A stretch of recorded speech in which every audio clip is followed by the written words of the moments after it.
প্রচন্ড গরমে নাজেহাল মানুষ। বৃষ্টি হলেও যেন এক ধাক্কায় গরম বেড়ে যাচ্ছে কয়েকগুণ। এই পরিস্থিতিতে রাস্তায় বেরোলে ঘেমে নিয়ে রীতিমতো নাস্তানাবোধ হতে হচ্ছে মানুষকে। কিন্তু এই গরমে কিভাবে সুস্থ থাকবেন, টিপস দিলেন হুগলির সাংসদ রচনা ব্যানার্জি। বেশি করে জল খাওয়া, মশলাদার খাবার একদম নয়, গরমে সুস্থ থাকার এই টিপসই দিলেন সাংসদ রচনা। চুঁচুড়ায় এক অনুষ্ঠানে উপস্থিত ছিলেন হুগলির সাংসদ। এই গরমে কি করে ফিট থাকেন প্রশ্ন করা হলে দিদি নাম্বার 1কে তখন তিনি বলেন, ঘর থেকে কম বেরোলে ভালো হয়, প্রয়োজন না হলে বেরোনোর দরকার নেই। জল বেশি করে খাওয়া, তেল ঝাল মশলাদার খাবার চলবে না, হালকা খাবার খেতে হবে, রেস্তোরাঁর খাবার খাওয়া চলবে না। গরম তো জীবনের অংশ হয়ে গিয়েছে, কি করা যাবে? আমি নিজে খাবারের ব্যাপারে খুবই সচেতন। সূর্য অস্ত যাবার পর কিছু খাওয়া চলবে না। এটা মানুষ যত তাড়াতাড়ি বুঝবে তত ভালো থাকবে। কি বললেন তৃণমূল সাংসদ রচনা ব্যানার্জি, শুনবো। কিছু ঘর থেকে কম বেরোলে ভালো হয়, মানে খুব প্রয়োজন না হলে বেরোনোর দরকার নেই। আর একটুখানি জলের মধ্যে বেশি থাকতে হবে, মানে ওয়াটার ইনটেকটা বেশি করতে হবে, পানীয় জল বেশি করে খেতে হবে, হালকা খাবার খেতে হবে, রিচ ফুড খাওয়া চলবে না, রেস্টুরেন্টের ফুড অ্যাভয়েড করতে হবে। সেভাবেই সুস্থ থাকা যাবে, কিছু করার নেই। গরম তো থাকবেই, পার্ট অফ আওয়ার লাইফ হয়ে গেছে। এখন দেখা যাচ্ছে যে গরম বাড়ছে, আপনার গ্ল্যামারও বাড়ছে, তার কোনো?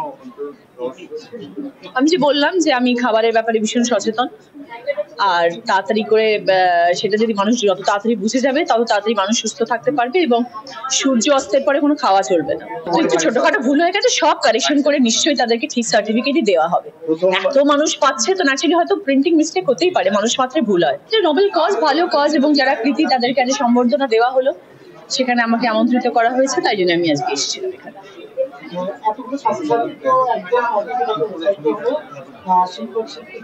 সবাই খুশি হয়েছেন, যেটাই আমার কাছে পাওয়া, পরম পাওয়া। শুধু ছাত্রছাত্রী নয়, শিক্ষক শিক্ষিকাদের থেকে আরম্ভ করে সকল শিক্ষা প্রতিষ্ঠানের মানুষকে ডাকা হয়েছিল, সম্বর্ধনা দেওয়া হবে। একদমই তাই। শুধু তো ছাত্রছাত্রী নয়, ছাত্রছাত্রীরা যে কৃতি হয়েছেন তার পেছনে তো শিক্ষক শিক্ষিকাদের অবদান আছে, তাই জন্যই তারা আজকে সেই জায়গায় পৌঁছেছে। তাই জন্য সম্বর্ধনা উভয় পক্ষেরই পাওয়া উচিত। ছাত্রছাত্রীদের জন্য কি বার্তা দেবেন? আমি বললাম যে মন দিয়ে ভালো করে পড়াশোনা করো, জীবনটাকে আরো সুন্দর করে তোলো, জীবন আরো বড় হতে হবে, এবং শিক্ষার সাথে থাকতে, শিক্ষার আলো থাকলে জীবনও আলোকিত হয়ে থাকবে। এই আপনার সাংসদ হওয়ার পর দ্বিতীয়বার 21শে জুলাই, সামনে 21শে জুলাই মঞ্চের জন্য কেমন প্রস্তুতি নিচ্ছেন? খুবই ভালো, দারুণ। আমরা ভীষণ এক্সাইটেড 21শে জুলাই নিয়ে। আবার যাব মঞ্চে, আবার উঠবো, এবং সেই দিনটা আমাদের কাছে ভীষণ একটা নস্টালজিয়া একটা আমাদের জন্য। এত বছর ধরে আমাদের 21শে জুলাই একটা সাংঘাতিক রকম ভাবে আমরা পালন করে আসছি, এবং দিদির তত্ত্বাবধানে সবকিছু হচ্ছে, এবং মুখিয়ে আছে। 21শে জুলাই র্যাম্পে হেঁটেছিলেন প্রথম, ওখান থেকেই প্রার্থী ঘোষণা। সেই আবেগটা তো ডেফিনেটলি আছে। কত সংখ্যক লোক হবে লোকসভা দেখা যাক, বলা যাচ্ছে। সেটা দিদি বলতে পারবেন, সেটা আমরা বলতে পারবো না। আমরা নিজেরাই বসে আছি জমক দেখার জন্য। আর বেশ কয়েকদিন পরেই কিন্তু বিধানসভা ভোট, প্রস্তুতি কি এখন থেকে শুরু করেছেন? একদম সব জায়গা থেকে শুরু হয়ে গেছে, সব জেলায় শুরু হয়ে গেছে, সব অঞ্চলে শুরু হয়ে গেছে, সব ব্লকে শুরু হয়ে গেছে। এবং দিদি ছিলেন, দিদি আছেন, দিদি থাকবেন, প্রস্তুতি চলছে ডেফিনেটলি, কিন্তু আমরা জানি যে দিদি থাকবেন। গ্রীষ্মের গরমে হাঁসফাঁস অবস্থা, দিনের বেলা বাইরে থাকা দায়, যাদের বেরোতে হচ্ছে বাধ্য হয়ে ঘেমে নেমে একেবারে একশা অবস্থা।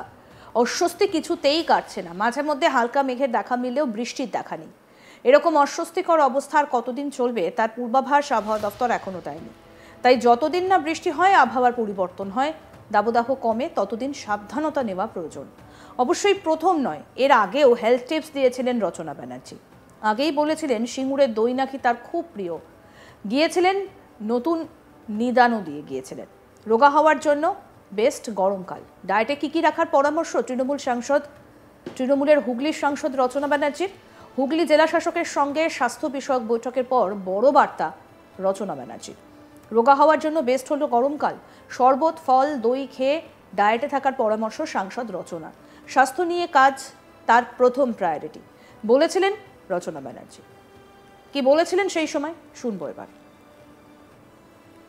আমি মনে করি গরমকাল হচ্ছে বেস্ট টাইম রোগা হওয়ার জন্য, ডায়েট করার জন্য, রোগা হওয়ার জন্য। শরবত খান, ফ্রুটস খান, দই খান, বাস আরামসে থাকুন, আনন্দে থাকুন, মনে আনন্দ রাখুন, সব ঠিক থাকবে, শরীর মন সব ভালো থাকবে। আমি মনে করি গরমকাল হচ্ছে বেস্ট টাইম রোগা হওয়ার জন্য, ডায়েট করার জন্য, রোগা হওয়ার জন্য। শরবত খান, ফ্রুটস খান, দই খান, ব্যাস আরামসে থাকুন, আনন্দে থাকুন, মনে আনন্দ রাখুন, সব ঠিক থাকবে, শরীর মন সব ভালো থাকবে।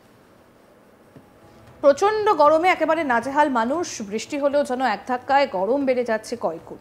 আর এই পরিস্থিতিতে রাস্তায় বেরোলে ঘেমে নিয়ে রীতিমতো নাস্তানাবোধ হতে হচ্ছে মানুষকে।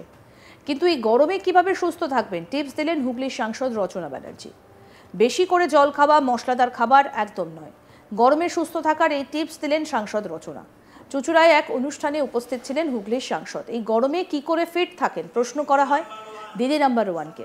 রচনা বলেন, ঘর থেকে কম বেরোলে ভালো হয়, প্রয়োজন না হলে বেরোনোর দরকারই নেই। জল বেশি করে খাওয়া, তেল ঝাল মশলাদার খাবার চলবে না। হালকা খাবার খেতে হবে, রেস্তোরাঁর খাবার খাওয়া চলবে না। গরম তো জীবনের অংশ হয়ে গিয়েছে, কি করা যাবে। আমি নিজে খাবারের ব্যাপারে খুবই সচেতন। সূর্য অস্ত যাবার পর কিছু খাওয়া চলবে না। এটা মানুষ যত তাড়াতাড়ি বুঝবে তত ভালো থাকবে। কি বলছেন তৃণমূল সাংসদ রচনা ব্যানার্জি, আসুন শোনাই। কিন্তু ঘর থেকে কম বেরোলে ভালো হয়, মানে খুব প্রয়োজন না হলে বেরোনোর দরকার নেই। আর একটুখানি জলের মধ্যে বেশি থাকতে হবে, জলের মধ্যে বেশি থাকতে হবে মানে ওয়াটার ইনটেকটা বেশি করতে হবে, পানীয় জল বেশি করে খেতে হবে, হালকা খাবার খেতে হবে, রিচ ফুড খাওয়া চলবে না, রেস্টুরেন্টের ফুড অ্যাভয়েড করতে হবে। সেভাবেই সুস্থ থাকা যাবে, কিছু করার নেই, গরম তো থাকবেই, পার্ট অফ আওয়ার লাইফ হয়ে গেছে। এখন দেখা যাচ্ছে যে গরম বাড়ছে, আপনার গ্লামারও বাড়ছে, তার কোনো আমি যে বললাম যে আমি খাবারের ব্যাপারে ভীষণ সচেতন। আর তাড়াতাড়ি করে সেটা যদি মানুষ যত তাড়াতাড়ি বুঝে যাবে তত তাড়াতাড়ি মানুষ সুস্থ থাকতে পারবে এবং সূর্য অস্তের পরে কোনো খাওয়া চলবে না। একটু ছোটখাটো ভুল হয়ে গেছে, সব কারেকশন করে নিশ্চয়ই তাদেরকে ঠিক সার্টিফিকেটই দেওয়া হবে।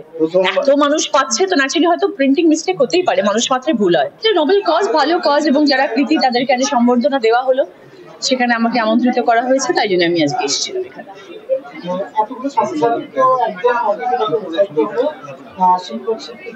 সবাই খুশি হয়েছেন, যেটাই আমার কাছে পাওয়া, পরম পাওয়া।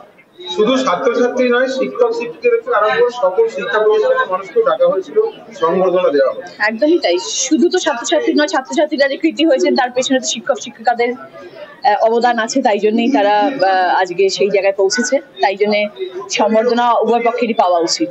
দিদি, ছাত্রছাত্রীদের জন্য কি বার্তা দেবেন? আমি বললাম যে মন দিয়ে ভালো করে পড়াশোনা করো, জীবনটাকে আরো সুন্দর করে তোলো, জীবন আরো বড় হতে হবে এবং শিক্ষার সাথে থাকতে, শিক্ষার আলো থাকলে জীবনও আলোকিত হয়ে থাকবে। দিদি, এই আপনার সাংসদ হওয়ার পর দ্বিতীয়বার 21শে জুলাই, সামনে 21শে জুলাই মঞ্চের জন্য কেমন প্রস্তুতি নিচ্ছেন? খুবই ভালো, দারুণ, আমরা ভীষণ এক্সাইটেড 21শে জুলাই নিয়ে। আবার যাব মঞ্চে, আবার উঠবো, এবং সেই দিনটা আমাদের কাছে ভীষণ একটা নস্টালজিয়া একটা আমাদের জন্য। এত বছর ধরে আমাদের 21শে জুলাই একটা সাংঘাতিক রকম ভাবে আমরা পালন করে আসছি এবং দিদির তত্ত্বাবধানে সবকিছু হচ্ছে এবং মুখিয়ে আছে সেই দিনটা। আরও আপডেট পেতে দেখতে থাকুন আজ তাক বাংলা। সাবস্ক্রাইব করুন, নোটিফিকেশন পেতে বেল বাটন অপশন প্রেস করুন, হোয়াটসঅ্যাপেও ফলো করুন আজ তাক বাংলা।